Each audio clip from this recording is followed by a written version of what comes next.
So I had just a couple things I wanted to share with you while we're still gathering. I think Whitney's going to join us in a minute. So this is my latest baby quilt. I Oh, just finished it What's in last the night. middle? Is that, And I is haven't that put the teddy eyes on bear? the teddy bear yet. I haven't put Uh, the eyes on the teddy bear. But anyway, I thought it was kind of fun. And you can see it's just made up of 3.5-inch squares and 6.5-inch bricks that are put together sort of more or less randomly. They did. I went first. are But I any of went, them paper Oops, piece? don't smell right. I'm sorry? Are any of the squares paper piece? No, this is not paper piecing. This I appliqued. This is machine applique. Oh, But Who's the I also baby wanted to show part? you that in order to put it together, there were a number of Y seams. And I took this picture before I did the final piecing last night. But you can see sometimes you can make a rectangle, like this would be a rectangle, right? But sometimes you have to add strange looking pieces like this. So wherever you have to make one of these corners, this is called a Y seam. Oh, that's what you were talking about. And in if you're interested, I can do a session on Y seams because they're kind of interesting. Once you I learn love the how to do word. it, they're not too difficult, but you have to know how to handle them. Okay. Oh, you So know the- how to do everything, Joyce. You're the best teacher I ever had. Well, Me thank too. you. I agree. I agree. They would just say to me, This do is this, vo- do that. This Every is Vote for day. Joyce Day. Yes. Yay! Mazel tov. So the main thing I thought we'd do today is help Fran finish designing her quilt. And so Fran's going to help me co-teach this. And her daughter Annette is hiding behind a little black rectangle over there. She's having some technical issues, but we're glad to Oh, have but Annette with us. colors as are well. beautiful, Fran. Yeah. They're Yes. lovely. So Fran, Oh, you- that's good. So, it's getting ready for springtime. Wait until you see the actual quilt. I Oh, can't yeah. wait. so Fran, you want to tell us how this project got kicked off? Sure. So anyhow, a friend of mine bought me a machine. It's called AccuQuilt. It's the same machine that Joyce has. It's a machine that cuts material in various shapes. You can choose a die that will have a certain form, and you put that into the machine, and then it rolls through and it comes out all cut. And the best thing about the machine is it does 6 at a time. And you never have to worry about if your material is straight or if it's crumpled up. You have to put it in flat. And so there are lots of advantages of having the machine. It's expensive. I would never have bought it for myself, but my friend bought it for me. And I thought, well, okay, she bought it for me, and now I'll make her a quilt. And oh, that's the machine. That's one of the machines. I think I have a different version, but anyhow, it doesn't matter. Yeah. So she bought this machine, and then I said I would make her a quilt, and I thought I would make her a lap quilt. However, she said I would like a king size one. Wow. So that was the end of that discussion. And we went ahead and got fabric for this quilt, and I started. So I didn't have the die that I actually wanted to make this quilt. And anyhow, the long story made short, Joyce had a different die, and I used her die to cut the squares. And it was really a pleasure to use this machine because it does it so efficiently. At first I thought, oh, it's going to be a real bother. I have to make sure that the fabric is all folded and nice and all that, but that doesn't happen. You just fold it up and you put it into the machine and off you go. So it's really a wonderful device to have. And it saved my cutting in my hands. So it was delightful. Okay, so that's how this whole thing started. And my machine came with flying geese, that I could do that, or something like a petal. And I didn't want to do a petal. And I thought, okay, flying geese. But the material that my friend chose also was not something I would have chosen for flying geese. But she insisted upon that particular bunch of material. And so therefore, that was what I had to work with. So I couldn't use the flying geese pattern, and that's why I borrowed Joyce's pattern for a square like you see on the screen now. And these Okay, were so what, something like 18 inches square, is like a sample pack. oh, it was a sample. Yeah, they pack, weren't like fat yardage. quarters. Fat quarters was, I think, like 18 inches or something like that. Okay. Something Yeah. of that sort. And so we got 2 packs of this material, this variety of material, and I started off. And so it was really a pleasure to do, and very quickly I was done with it. So then I went and asked somebody about the measurements because I had no idea what the measurements should be. And so this Well, person told, let me interrupt you before we get to that part, because at this point, when Fran and I were talking about what she was going to do, was it going to be flying geese or what? So we started playing with different patterns in electric quilt, like we've done here for class a couple of times, and trying to figure out what pattern she wanted to do. And we needed to have something that would go together relatively quickly for a king size quilt, right? So we played with different relatively simple kinds of designs. Like this was one of the first ones we looked at. And you can see putting these fabrics together, what kind of period do they speak to you? What sort of Colonial. mood are we in? I think it looks like Puritan, the Puritan colonial. days. Puritan days. That's right. So we don't want something ultra modern. We No. want something relatively traditional to go with these prints, right? Something antique like me.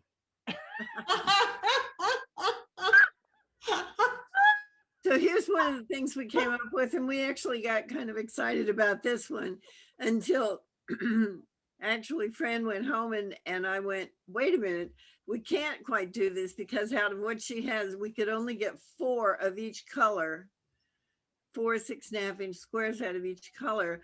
And in order to do these, you have to have 5 of one color and 4 of another color. So that wasn't going to work. So these are the actual fabrics that you're playing with too? No. yeah, Electric quilt? I imported the fabrics so that we Wow. could see what it was going to look like. Okay, thank you. All right. Well, the person that's going to get this quilt is going to be very lucky. Oh, she's a wonderful person. I'm lucky to have her as a friend. So then we thought, well, if we can't do a 9-patch, we could maybe do a 4-patch. So this was the 4-patch we were playing with. And so Fran went, as she said, she cut up all the fabric and she made it, and it looks like this. Wow. Oh my goodness.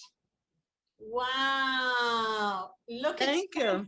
it's transparent. Ah. I can see. Yes, I through like it. that before you put the backing on. Yeah. Yeah, it's like a stained glass window. Yeah, it's beautiful, friend. Mm. Thank you. Okay, so now talk It about the reminds size. me, it reminds me of falling leaves. Oh. Oh, I see that imagery. Or Yeah. It looks very romantic. So now talk about the sizes you started Uh. to say before. So the sizes, so the king size. Okay, so I just kept making blocks and putting sashing on and blah, blah, blah. And, and suddenly I looked at it and I said, oh, I don't know what size this is supposed to be. And I think I got carried away with the whole deal, and it became too long. And I showed it to Joyce and she said, Oh, yeah. How yeah. big is the quilt now? And it was 126 by 90. And I guess that's not the size of the mattress. So I said, all right, let's go back to the size of the mattress. And a king size mattress is 80 by 76. So 126 is a whole bunch bigger than that. So actually, this is the way her quilt would have sat on the mattress, with about 10 inches hanging over at the bottom, which is fine, and about 25 inches hanging off each side. So for one thing, that's disproportional. So you usually want to have about the same amount at the foot that you would have on the sides. But the other thing is, she was talking about, it's already 25 inches and she wants to add 2, maybe 3 borders. And I said, I don't think so. Because 25 inches is about as high as the bed is. The top of the mattress is about 25 inches off the floor, right? Yeah. So you want to cover certainly you want to cover all of the mattress, and you want to have some overhang. Certainly you want to go at least the depth of the mattress. Some mattresses are pretty thick these days. So you want to make sure you cover the mattress, and but it doesn't have to go all the way to the floor. And you notice that we're taking it to the top of the mattress here. We're not putting it over the pillows. Because if you make enough to go over the pillows, like a lot of bedspreads do, you wind up with a double thickness under your chin. And that can get pretty hot, depending on the weather. So I usually take it all the way to the top of the mattress. That gives you a nice coverage of your body, but not too much bulk under your chin. But then you want a proportional amount hanging off each side. So we said, what if we took a little bit off of this? So right now we've got 126 minus 76 is 50 divided by 2, who have a 25-inch overhang on each side. And the quilt's going to drag on the floor and somebody's going to fall over, right? So we don't want that.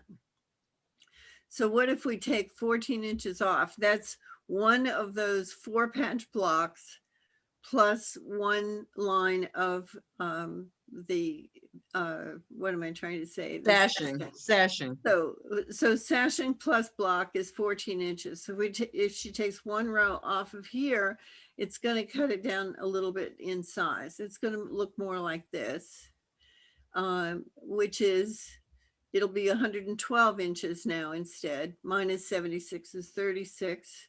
Divided by 2, it has an 18-inch overhang. We have a 10-inch overhang. Whoops. Okay.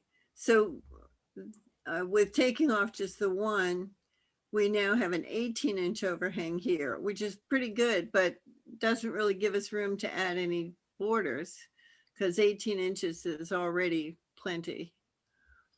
And so if we take another row off, now we have 98, which gives us 10 inches at the bottom and 11-inch overhang on this side. So now we have room for borders. And 16-inch overhang is usually good. 16 to 18 inches is plenty. So we have room to add a couple of borders on all sides. Anything you want to add on that, Fran? No, except to say something about the long side. Yes. You can do that. So Fran got a little confused. She was going to take it off the long side, which meant that she took it off this side. She took it off the long side. Instead of making this shorter on this way, she took it off this way. So Pardon me, I didn't mean to laugh. So we thought, well, we'd share with you. Everybody makes mistakes. That's it, right there. And Yeah. fortunately, in quilting, they're pretty easy to remedy. It just takes time and patience. But anyway, so she's going to carve it down to size. And by taking those 2 rows off the end, you can see she's got pretty much enough to make a comfort quilt. So it's not going to be lost. It's just going to go to a different heaven. Okay, so now we have room for borders. Mm. We have 10 inches here, I have 11 inches here, so we can add another 5 inches and that'll be great. And why do we need to go through all this math? So here's it started off 126 by 90. We took it down 2 rows to 98 by 90. If we had gone ahead with it at this point, I want you to see what it would cost to have it professionally quilted. Usually it's between 2 and 2.5 cents per square inch. So if you multiply that out, originally it was going to cost between 226 and 283 to have it professionally quilted. Once we got it down to this size, we're in a range of 176 to 220. So you can see that there's a lot of potential cost, and then you wouldn't have been real happy because this quilt is dragging on the floor and people are tripping over it. So that's what you need to do, is think about it both in terms of utility and in terms of your investment in this quilt. Go ahead, Whitney. Is there a maximum width that those quilting machines allow? Yes, 112. Good question. Yeah, 112. And so at any of these sizes, they would have had to turn it sideways in order to get into the machine, which they can do. See, this 90-inch would have fit. But usually you put it with the top of the quilt in to the frame. There's Annette, yay! Oh, Annette, how nice to see you. Hi. Looks like she may still having issues with audio. Can you hear me? Yeah, Now I can hear you. Great. Oh, glad to have you in the conversation. Super. So yeah, you would have had to turn this quilt sideways to get it onto a large frame. So 112 is about the maximum. So even here you can see we still have an issue because she wanted to put borders on it. We're not there yet. So that's why we take it down a little bit. Then we're sure to be able to get a good reasonable size quilt. I fixed it, yes. Okay. And the other thing is, of course, you want it to fit into a washing machine. And if it's too gigantic, you're going to have trouble in the washing machine. Just make Which would also increase the cost, because if it's heavier and larger, it takes more time in the dryer. Well, and it's real heavy to fold it, put it away, all that Yep. sort of thing. Storage, So, yeah, all uh, that. Yeah. So you want it to be manageable in life and feel like I really like this quilt instead of, oh my God, I have to wash this quilt. You know? So Joyce, if you're starting where they're each 14 inches, how many, you would just do 14, 28, multiples of 14 till you get up to like 90? Is that what you're saying?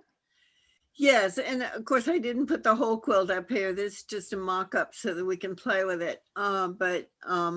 Yes, so So this is 56. these are 12 inches. These 12 are plus 2, and she has plenty of rows and columns in her king size quilt, more than she actually needs at this moment. But anyway, she'll get it fixed, and it'll be more or less 98 by 90. But looking like this. This is a mock-up. And we could do this in an electric quilt, but just for today's discussion, I captured some pictures to give us an idea. So if we want to figure about a 16-inch overhang, 11 plus 5 is 16. So we've got 5 inches worth of borders that we could put on here. 11 plus 5. Where is the 11? Yeah, I know, I see it, but where is that on the quilt? The borders. This is the borders. So if you remember from the other picture that I had, like here, okay, this is the mattress, this is the quilt, the white part. And we have a 10-inch overhang here. Right. We have an 11-inch overhang here. So the total size of the quilt right now would hang off the bed 10 inches at the bottom and 11 inches on the sides. Okay. Okay, and we're saying we could go to 16, so we could add another 5 and still be fine. Mom, doesn't Lisa usually have the top part over the pillows though No, typically? did you hear what I Joyce did said? hear. Yeah, I'll say it again because she's had technical difficulties. She may not have heard that part. No, I did hear With a that. bedspread, That you, it's too heavy under her chin, but when she makes the bed, doesn't she typically put it over the pillows, Mom? you could throw it over the pillows, but the other thing that we sometimes do with a quilt is make what they call pillow shams. So you make something pretty that you could go over it, and it could just be one big rectangle that you throw over it. So this is one of the things you could do with your extra 2 rows is make a separate piece that would be, it's like a bed runner, you know, like a table runner, but they call it a bed runner, that you sometimes can put over the pillows, or you could put it over the foot of the bed to protect it. I've made bed runners to be decorative for different seasons sometimes that you can put on. But I don't like to make it long enough to put over the pillows at the top like you would do with a bedspread, because then it becomes very bulky and a lot under your chin. And you feel like you need to take it off the bed or pull it down so it flops on the floor. It becomes awkward. So, but that's my preference. So yes, you could certainly do it that way if you wanted to. So one of the first things that I like to think about when I'm putting borders on something is to close the design. And I'll show you what I mean by that. And so here's some examples. Here's this little bit of floral fabric that I put around our quilt was to close the design. Or here, there's a little bit of a strip of blue Bargello. before you get to the pattern that closes that design. And even here where we had this black sashing that we put on the outside, it still needed a little bit of something just to say, and now it's complete. Okay, so just a little something to close the design. And then once you've done that, then it's like framing a picture. So in my mind, this part is already closing the design. The design feels complete to me. It doesn't feel like it has ragged edges. So I think we can just go ahead and add some framing, just as if you were taking a picture to the framer. And so what are we going to do with that? So I played with it a little bit. These are the fabrics that Fran brought to me, and she said, these are the fabrics I want to use for the borders. And this she was thinking of using to bind it. And the other two, Fran, just That was beige.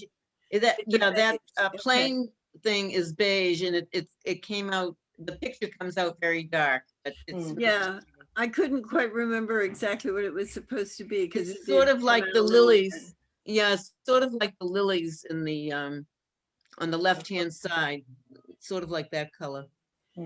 So yeah, so it's not true, but anyway, you get the idea. It's a plain color. So here's one possibility. It uses that beige first, and then the floral, and then that blue binding. That Oh. makes the whole quilt pop out. Exactly. Or this way. Yeah, it makes it like a 3D. I love it. So there's, you see what I mean? You see what I did? I can't swapped the decide. I two like them both. fabrics. I like the first one first. No, So this is number 1, Is there a third choice? and this is number 2. I would say number 2 because the number 1 almost detracts from the. I see the opposite. Number 1 to me brings it out more. We're I trying. I think so better. So too. this is number 3. What do you I think? like 3. No. I like 3 I like 'em also. all. Emphasize. Again, Where's this is Claire? 3. She's got the eye. This is 2. I don't like two. I don't like. I One. do. I like this one the best. I think I like number 1. Number one. I vote for 3. I vote for 3. Me too, 3. I like the one with the gray on the far outside. That's just me. I'm actually colorblind. Don't ask me. That's unusual for a I woman. really am. Yeah, my father's red-green colorblind, and my uncle. Now you Yeah. tell us. So It's this coming. It's coming. I know. so this is 1, 2, No, this is number 3. That's number 3. 3. This is 2, I don't like that. No. and this is 1. I think I One like is- number 1. Yeah. Number 1. one. And of course, you can also vary the sizes of these. I mean, I've got 2 inches and 3 inches here. It could be 1 inch and 4 inches, or different configurations like that too. So I think there should be less of that gray. Number 3 or this, I feel like I'm looking at my eye is looking at the border and Yeah. not the middle of the quilt. yeah, I agree. No, I agree. this, So This- we could make this 1 inch and make this 4 inches. let's see. No, I don't know. Oops, I went too far, sorry. I like that one. And if you picture this with just a 1 inch strip of the beige around, Yeah, that's a possibility. yeah.